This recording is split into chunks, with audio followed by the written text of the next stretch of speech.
मुबशिर ने आसिया को उसकी रजामंदी से बांध दिया था। अब उसे आसिया को लेकर जल्द से जल्द नदी वाली दरगाह तक पहुंचना है। इस बीच इकरित वापस से हावी हो गई आसिया के ऊपर। वो मुबशिर को रोक रही है उसे यहाँ से ले जाने से। इकरित ने मुबशिर को परेशान कर करके उसका बुरा हाल कर दिया। इस इकरित ने आसिया के जिसको भी बहुत तकलीफ पहुंचाई है, उसका पूरा जिस्म जख्मी कर रखा है। मौका पाते ही इकरित मुबशिर की गिरफ्त से आज़ाद हो गई। मुबशिर कह रहा है ज़्यादा चालाकी दिखाने की जरूरत नहीं है, अब तुम बच नहीं पाओगी।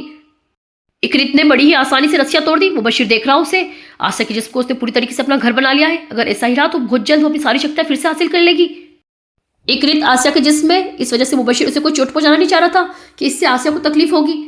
मुबशिर को चोट पहुंचा के इकरित उतर आई है नदी में। अब वो तैर के इस जगह से दूर जा रही है। मुबशिर भी आ गया नदी में। उसे किसी भी हाल में आसिया को आज के आज नदी वाली दरगाह तक लेके जाना है। ये दरगाह नदी के किनारे पर ही है, इसलिए इकरित जानबूझ के दरगाह के अपोजिट वाली डायरेक्शन में जा रही है। अल्लाह रखा भी पहुंच गए दरगाह पे। अभी उन्होंने फजर की नमाज पढ़ी। अब अल्लाह से कामयाबी की दुआ मांग रहे हैं। अल्लाह रखा यहाँ पे तैयारी कर रहे हैं। वो मुबशिर का इंतजार कर रहे हैं कि जैसे मुबशिर आसिया को लेके आएगा वो लोग अपना काम शुरू कर देंगे। उन्होंने मुअज्जिन से कह दिया था कि अभी किसी को भी दरगाह के पीछे वाले कब्रिस्तान में आने मत देना। इकरित बहुत तेजी से तैरती हुई आगे बढ़ रही है। मुबशिर सोच रहा है इस इकरित की वजह से मेरे भाई की जान गई, मैं इसे इतनी आसानी से जाने नहीं दूंगा। मुबशिर ने जाके पकड़ लिया इकरित को। अब वो उसे अपने साथ लेके दरगाह वाले रास्ते की तरफ जा रहा है। इकरित अपनी पूरी ताकत लगा रही है मुबशिर की गिरफ्त से छूटने की, पर इस बार मुबशिर ने उसे बहुत मजबूती से पकड़ रखा है। इकरित की सारी कोशिशें बेकार जा रही है। मुबशिर उसे छोड़ नहीं रहा है। दरगाह बस सामने नदी के किनारे पर ही है। मुबशिर ले आया इकरित को दरगाह तक खींच के अपने साथ।